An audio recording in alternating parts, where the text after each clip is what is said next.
कि किस तरीके से चल रही है समझ में नहीं आता है। जॉब करना इतना मुश्किल क्यों हो गया पता है? मैं सोचता था ना कि मैं कभी कुछ करूँगा आगे, कुछ अलग, कुछ हटके।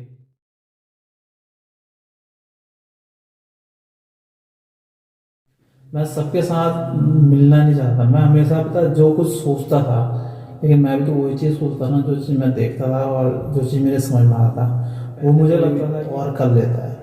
अब वो कैसे करता है ये चीज़ के बारे में मैं कह नहीं सकता, बट मेरी सोच को कोई ना कोई कहीं ना कहीं कर देता है, क्योंकि मैं सिर्फ सोचता हूँ। करने के लिए कहते हैं पैसे चाहिए, बट पैसे रह नहीं पाते हैं या पैसे होते नहीं हैं। तो इसलिए खाली सोच ही बनती है कि मैं अपने गांव, अपने जगह पर ऐसा करूँगा, मैं वैसा करूँगा, किस टेक्नोलॉजी को लाऊंगा, किस तरीके से क्या किया जाए या ना किया जाए। देखो आने वाले फ्यूचर है ना, आने वाला फ्यूचर बहुत ज़्यादा, इस एडवांस फ्यूचर में किस तरीके से क्या किया जाएगा नहीं किया जाएगा वो कह पाना बहुत मुश्किल है। टेक्नोलॉजी की बात आए तो हमको सभी, जितने भी कहते हैं त्यौहार वगैरह हैं, सभी को हमको जीवित रखना है, इनको छोड़ना नहीं है। और इनके साथ नई मूलभूत इकाई है, मतलब कि जो टेक्नोलॉजी है, जो उस टेक्नोलॉजी को भी साथ में लेकर चलना है। अगर टेक्नोलॉजी होगी तो टेक्नोलॉजी के साथ साथ लोगों का काम भी बढ़ेगा, पैसा भी बढ़ेगा, हर चीज़ बनेगा।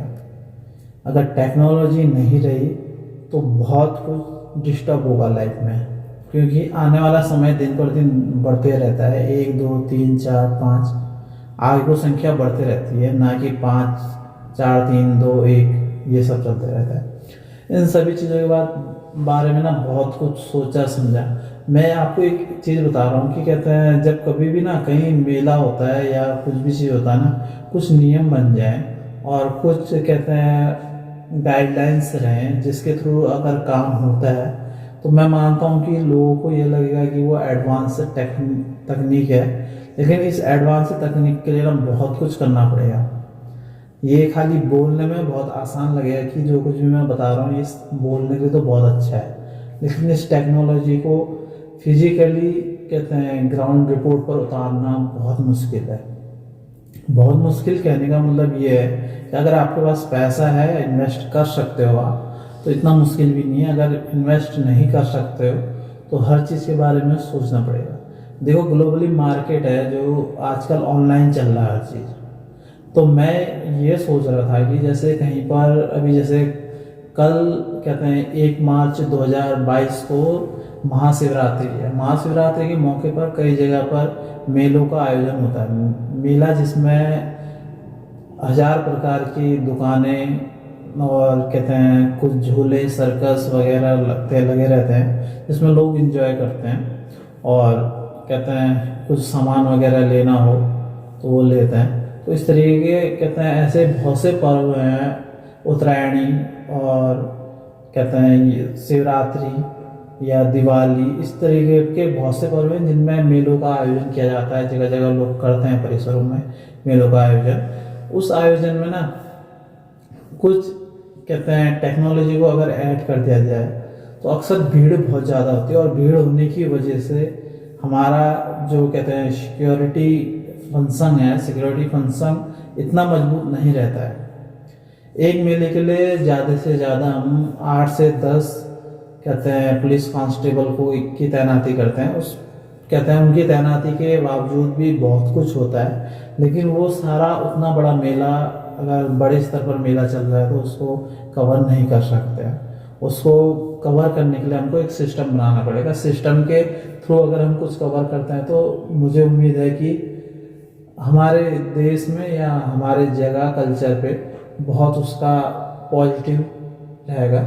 पॉजिटिव इस तरीके से रहेगा कि कहते हैं हम उसको टेक्नोलॉजी में बदलेंगे तो टेक्नोलॉजी के साथ साथ हम गाइडलाइन, जैसे स्ट्रिक्टली कि कहते हैं मेला, अगर जैसे सपोज मेला कहीं पर स्टार्ट हो रहा है तो स्टार्ट मेले के फर्स्ट एंड पर एक सर्विस दी जाएगी, जहाँ पर से एक ट्रेन के स्ट्रक्चर में कुछ इंतजाम ऐसा किया जाएगा जिसमें 15 20 या 30 40 कुछ डिब्बों का सर्कल बनाया जाएगा और वहाँ पर से एक ट्रेन चलेगी। आप अगर आपको मेले में जाना है तो आपको घूमने की ज़रूरत नहीं है, ट्रेन में बैठिए और ट्रेन में बैठने से पहले आपको एक कार्ड दिया जाएगा और उस कार्ड को रिचार्ज करना पड़ेगा। आपको उस कार्ड को रिचार्ज करना पड़ेगा, जिस कार्ड की मैक्सिमम कॉस्ट सपोज 1 या 2 रुपये होगी फ़ी कार्ड यूज करने की। 1-2 रुपये में आप कार्ड ले सकते हैं और उसमें फिर उसके बाद रिचार्ज कर सकते हैं। और रिचार्ज करने के बाद आप कहते हैं उस डिब्बे में बैठेंगे और डिब्बे में बैठे बैठे वो ट्रेन आपको, लोकल जो ट्रेन बनेगी वो ट्रेन आपको हर गली नुक्कड़ में लेके जाएगी। उसका एक कहते हैं बेनिफिट ये रहेगा कि हमको भीड़ नहीं रहेगी। दूसरी बात, स्पेस बचेगा तो कम स्पेस में हम ज़्यादा मार्केटिंग कर सकते हैं, ज़्यादा लोग दुकान खोल सकते हैं, ज़्यादा का रोजगार चल सकता है। लिमिटेड वैल्यू की कहते हैं, एक बार ट्रेन अगर यहाँ से चली तो यहाँ से चलने के बाद कुछ डिस्टेंस में वो वेट करेगी, वेट ज़्यादा नहीं करेगी, ज़्यादा से ज़्यादा 2 मिनट का वेट करेगी। और उस 2 मिनट के अंतराल में अगर कस्टमर को किसी को भी कुछ भी चीज़ खरीदना है, लेना, जो कुछ भी करना है, वो कहते हैं अपना कार्ड उनको दिखाएंगे, कार्ड कहते हैं मशीन पर स्वाइप होगा और स्वाइप होने के थ्रू वो उनको वो चीज़ देंगे। और इससे ये होगा ना, एक्स्ट्रली जो दुकानें लगी होंगी वो थोड़ा फास्ट काम करेंगे। उनको सारा कुछ तैयार करके रखना पड़ेगा कि जैसे अगर किसी को कोई डिमांड आती है तो तुरंत उसको वो चीज़ सर्व किया जाए। और पैसे गिनने का चक्कर या फिर कहते हैं गलत पेमेंट लेने के बहुत से कहते हैं व्यूज़ रहते हैं कि कई बार लोग पर्स में देख रहे हैं, यार पैसे नहीं मेरे पास, ये नहीं है वो नहीं है। उन अपना कार्ड स्वाइप करेंगे, जितने का अमाउंट होगा वो अमाउंट कटेगा, उसके साथ साथ उनको बैलेंस शीट निकाल के दी जाएगी कि आपके अकाउंट में अब इतना मिनिमम अमाउंट बचा हुआ है, जिसमें से 1 या 2 रुपये जो कुछ भी फ़ी है वो फ़ी को हटा दिया जाएगा। वो फ़ी माइनस करके ही आपका अमाउंट बताया जाएगा, जिसके थ्रू होगा ये कि हमें कंफर्म हो जाएगा कि भाई हमें इतने का सामान और हम परचेज़ कर सकते हैं। तो हम लिमिटेड चीज़ों को परचेज़ करेंगे। इससे 2-3 चीज़ें, पहले बात हमारे एक्स्ट्रा पॉकेट मनी खर्ची नहीं होगी। सपोज़ हमें घर से मिला हुआ है 500 रुपये और हम वहाँ कहते हैं मेले में क्या होता है ना, हम घूमते फिरते रहते हैं, 500-1000 रुपये तक खर्च हो सकते हैं अगर जेब में हो तो ऐसे में क्या होगा ना, स्ट्रिक्टली अगर 200 कार्ड हम रिचार्ज करेंगे तो 200 रुपये ही खर्च करेंगे, प्लस 2 रुपये हम लोग वैसे करके दे रहे हैं कार्ड का इंश्योरेंस। तो इस चक्कर में बहुत ज़्यादा कन्फ्यूजन होगा और 1-1 रुपये की लोग अहमियत समझेंगे और उसके साथ कम शॉपिंग होगी और अपनी पॉकेट मनी बच जाएगी और टाइम बच जाएगा। लोगों के बीच में भीड़ भाड़ नहीं होगी, किसी भी प्रकार का, किसी भी तरह का किसी को कोई इन्फेक्शन नहीं होगा। और साथ ही ऐसे मेले में या झुंड में किसी भी प्रकार की गलत अवमान्य अवधारणा किसी की नहीं बनी रहेगी। जो मेले में गुंडागर्दी या फिर चैन स्केचिंग वगैरह होता है, ये सब चीज़ नहीं होगा। इन सभी चीज़ों को कहते हैं बहुत बारीकी से अलग कर दिया जाएगा। वो कहते हैं ऐसी चीज़ ना होने का 0% है, क्योंकि हो सकता है लेकिन हम कह नहीं सकते, लेकिन जो होगा वो 0% है कि ना के बराबर होगा। क्योंकि स्ट्रिक्टली जो दुकान वाले हैं अगर करेंगे तो वही करेंगे। ट्रेन जो है, क्योंकि वो ट्रेन डबल रोड नहीं जाएगी, एक पटरी बनी है, एक पटरी में एक के पीछे एक ही जाएगी।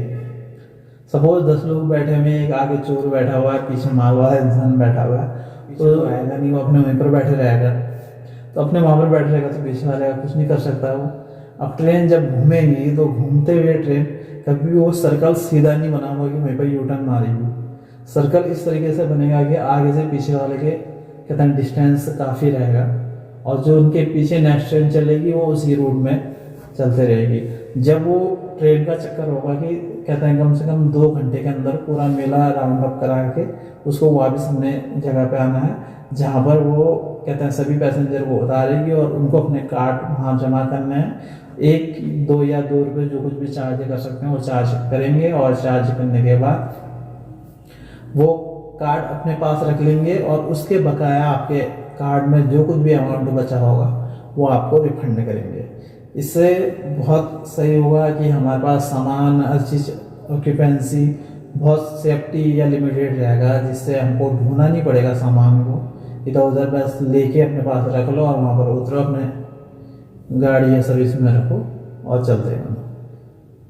धन्यवाद। अगर आप लोगों को मेरा सुझाव अच्छा लगा हो तो मिलते हैं अगली वीडियो में।